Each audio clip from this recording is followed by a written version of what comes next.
10,000 रुपए का जुमलेबाजी कर रही हैं। दोबारा वो 2 लाख देंगी कि नहीं देंगी इसकी कोई गारंटी नहीं है। अभी चुनाव से पहले ये जुमलेबाजी क्यों, ये प्रलोभन क्यों? तेजस्वी जी की सरकार आएगी तो प्रति माह 2500 रुपये मिलेंगे। इसमें महिलाएं परेशान हैं क्योंकि उनसे आवास योजना के लिए भी पैसे मांगे जाते हैं, उनसे राशन कार्ड बनवाने के लिए, पेंशन बनवाने के लिए पैसे मांगे जाते हैं। बहुत ही दुर्भाग्य की बात है। तो बेटियां पढ़ लिख के समझदार हो गई हैं, आंदोलन कर रही हैं सड़क पे, तो उन पे लाठीचार्ज हो रहा है।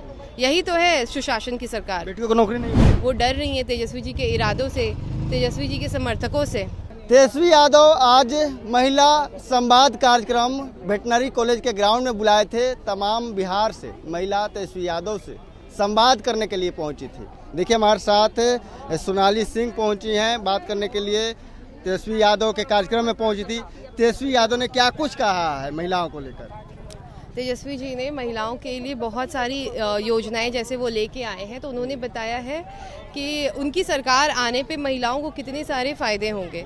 अभी आप देख रहे हैं कि हमारी जो मौजूदा सरकार है 10,000 रुपये का जुमलेबाजी कर रही है, लेकिन वो 10,000 रुपये एक बार देने के बाद दोबारा वो 2 लाख देंगी कि नहीं देंगी इसकी कोई गारंटी नहीं है। लेकिन तेजस्वी जी की सरकार आएगी तो प्रति माह 2500 रुपये मिलेंगे, जो कि साल का लगभग 30,000 रुपये इन्हें उपलब्ध होगा। क्या लग रहा है कि जिस तरह से कल प्रधानमंत्री और नीतीश कुमार जीविका दीदी को लेकर 10,000 रुपये खाते में डालेंगे, क्या लग रहा है ये जुमला है सरकार की तरफ से? देखिए ये टोटली प्रलोभन है, क्योंकि अगर सरकार को कुछ करना था तो 20 साल से सरकार थी यहाँ पे, केंद्र में 11 साल से थी, तो वो कर सकती थी। अभी चुनाव से पहले ये जुमलेबाजी क्यों, ये प्रलोभन क्यों? तो जाहिर सी बात है कहीं ना कहीं वो डर रही हैं तेजस्वी जी के इरादों से, तेजस्वी जी के समर्थकों से। बड़हड़ा में आप महिला संवाद इससे पहले से करते आ रहे हैं, क्या है महिलाओं का रुझान, क्या है नीतीश कुमार को लेकर, क्या कुछ लग रहा है? देखिए हमारी महिलाएं, हमारी माताएं बहनें जितनी भी हैं, हर पंचायत में महिलाएं परेशान हैं क्योंकि उनसे आवास योजना के लिए भी पैसे मांगे जाते हैं, उनसे राशन कार्ड बनवाने के लिए, पेंशन बनवाने के लिए पैसे मांगे जाते हैं। बहुत ही दुर्भाग्य की बात है, जिस महिला का सुहाग उजड़ गया हो उससे पैसे मांगे जा रहे हैं, उसका विधवा पेंशन बनवाने के लिए।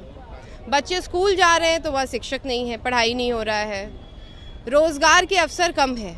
तो नीतीश कुमार तो कह रहे हैं कि हम बेटियों के लिए, महिलाओं के लिए इतना काम किए हैं। तेजस्वी और उनके माँ बाप का शासनकाल था, वो लोग क्यों नहीं काम किए? नीतीश जी ने तो काम किया ही है। बेटी बचाओ बेटी पढ़ाओ आया था ना, और अभी जो बेटियां पढ़ लिख के समझदार हो गई हैं, आंदोलन कर रही हैं सड़क पे, तो उन पे लाठीचार्ज हो रहा है।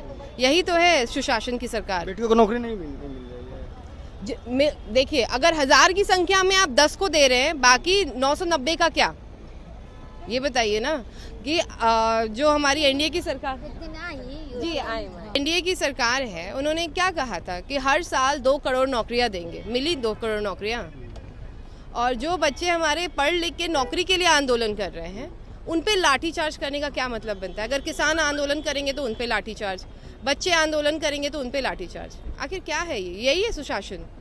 अगर महिलाओं के हक की बात करें तो शराबबंदी, नशा मुक्त बिहार की बात थी। क्या वाकई हमारा बिहार नशा मुक्त है?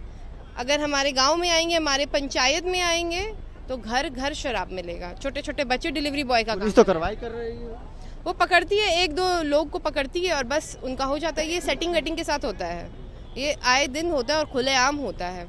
यहाँ तक कि पंचायत सब ODF घोषित हो चुके हैं, फिर भी हमारे चौपाल में महिलाओं की जो कष्ट है शौचालय को लेके, वो झलकती है, आंसुओं में झलकती है। प्रधानमंत्री तो शौचालय योजना भी लाए थे, हर घर शौचालय। तो उनकी जो सारी योजनाएं हैं कागजी योजनाएं हैं, धरातल पे नहीं है ना। धरातल पे अभी भी शौचालय नहीं है घर घर। लेकिन तेजस्वी यादव को लेकर कहा जा रहा है कि इनके माँ बाप का शासन करा तो बिहार को उन्होंने लूट लिया था। बिहार में तो इतना सारा घोटाला हुआ, अपराध बढ़ गया, फिर अब इनको जनता मौका नहीं देने वाली है। अभी जो 70,000 करोड़ का घोटाला हुआ है, उसका जवाब दिया है किसी ने? इस सरकार में जो घोटाला हुआ, कह रहे हैं कि लिखा पढ़ी में छूट गया। हाँ तो वो लिखा पढ़ी अपना कर दे। पिछले बार मांगा गया था ना कि भाई आप अपना स्टेटमेंट दीजिए कि क्या है। इस बार किसी से मांगा गया? इस बार भ्रष्टाचार नहीं हो रहा है? इस बार मंत्रियों में या नेताओं में लोग पकड़े नहीं गए हैं? कोई कार्रवाई हुई, कोई सुनवाई हुई? वो छोड़िए ना, आजकल खुलेआम आप सुरक्षा की बात करें, खुलेआम गोलियां चल रही हैं। ऐसा कौन सा इलाका है जहाँ गोलियां नहीं चल रही हैं? तेजस्वी जी के घर के बाहर गोलियां चल रही हैं। आप हॉस्पिटल में जाएं, वहाँ गोलियां चल रही हैं। अपराध बढ़ गया है, बिल्कुल बढ़ गया है। महिलाएं सुरक्षित नहीं है। आप देखेंगे रेप केस का आंकड़ा भी बढ़ गया है और गोलियां तो ऐसे चल रही हैं, मतलब इस पे भी कोई जांच पड़ताल नहीं हो रहा है कि लोगों को कहाँ से हथियार मिल रहे हैं, उनके पास लाइसेंस है नहीं है, लेकिन गोलियां धड़ाधड़ चल रही हैं। लेकिन कहा जाता है कि जब लालू यादव का शासनकाल था तो बहन बेटियों को सड़क से उठा लिया जाता था, उनके नेता उठा लेते थे, उनके जो लोग थे वो उठा लेते थे। अभी हम लोग 20 साल से जिस सरकार में, हम लोग प्रेजेंट की बात करेंगे या फिर हम लोग नेहरू जी के समय की बात करेंगे? अभी धरातल पे क्या होना चाहिए, क्या सुविधाएं मिलनी चाहिए, क्या मिलना चाहिए, क्या होना चाहिए? हमें सुरक्षा मिलना चाहिए, अच्छा स्वास्थ्य मिलना चाहिए, अच्छा शिक्षा मिलना चाहिए, हमारा अधिकार है। अगर आप जाएं तो गांव में अभी भी कच्चे सड़कें हैं जो कि मेन सड़कों से नहीं जुड़ी हैं, उसका जिम्मेदार कौन है? उसी पे तो नीतीश कुमार विकास वोट मांग रहे हैं, करें कि हमने विकास किया है, सड़क बनवा दिया, स्कूल बनवा दिया, हमारे विधानसभा चलिए, हम आपको ऐसी ऐसी सड़कें दिखाएंगे जहाँ पे सड़कें बननी चाहिए थी, जहाँ बांध बनना चाहिए था, तट बांध होना चाहिए, लेकिन ये सब कुछ नहीं है। और तो और हमारा एक पंचायत है, खवासपुर पंचायत, जो कि 4 महीने पीपा पुल पे टिका हुआ रहता है। वो ऐसा पंचायत है कि सिर्फ 4 महीने आवाजाही है, पीपा पुल को लाइफलाइन कहा जाता है, और 6 महीने नाव से आवाजाही होती है। हमारे पूरे बड़हरा विधानसभा में 3 ब्लॉक है और बड़हरा ब्लॉक में 22 पंचायत आता है, तो कम से कम एक और ब्लॉक होना चाहिए वहाँ पे, ताकि लोगों को दिक्कत ना हो। लेकिन ये जो प्रॉब्लम्स है ना, परसिस्टेंट है, कंसिस्टेंट है, तो प्रॉब्लम से लड़ना है।